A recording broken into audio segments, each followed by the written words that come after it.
Meet the press రోజు నేను చెప్పిన బీఆర్ఎస్ ఓడుతుంది, బీజేపీ డిపాజిట్ జప్తు అవుతుందని ఆ రోజు చెప్పిన, మీరు అడిగితే. అవునా? ఎగ్జాక్ట్గా అదే జరిగింది కదా. కానీ ఈ లోపల సరే సర్వే వల్ల నేను తప్పుపట్టను, వాళ్ళ జీవనాధారం ఇది వచ్చినప్పుడే వాళ్ళకు ఉపాధి, మళ్ళీ నెక్స్ట్ ఎన్నికలు వచ్చేటప్పటి వరకు వాళ్ళు వాళ్ళ వాళ్ళ లైఫ్లో వాళ్ళ కంఫర్ట్స్తో ఉండాలంటే ఏదో ఒకటి.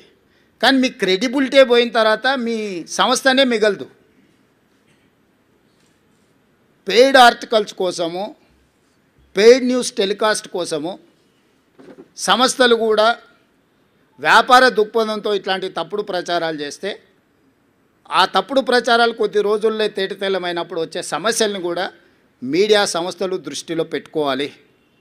అంతెందుకు ఈరోజు ఉదయం 3వ రౌండ్లో మాకు 3500 మెజారిటీ వస్తే 3వ రౌండ్లో బీఆర్ఎస్కు 211 ఓట్ల మెజారిటీ వచ్చింది. ఇంకా బీఆర్ఎస్ హవా మొదలైపోయిందని చెప్పి పెద్ద ఛానల్స్ పెద్ద పెద్ద బ్రేకింగ్, నేను టీవీ పగిలిపోతుందేమో అనుకున్నా, ఎర్రగా ఇట్లా ఊగిపోతుంటేదో అయినట్టే ఉందని.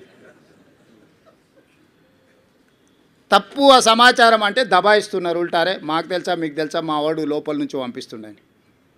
అంటే ఫలితాలు ఒక పక్కన స్పష్టంగా మొదటి విడత, రెండో విడత, మూడో విడత ఎంతో కొంత కాంగ్రెస్కి అనుకూలంగా ఉన్నప్పుడు కూడా ఇంకా బీఆర్ఎస్ను బతికించాలనే ఆ ఛానల్స్ యొక్క ఉత్సాహం అయితే నాకు అర్థం కాలేదు. దయచేసి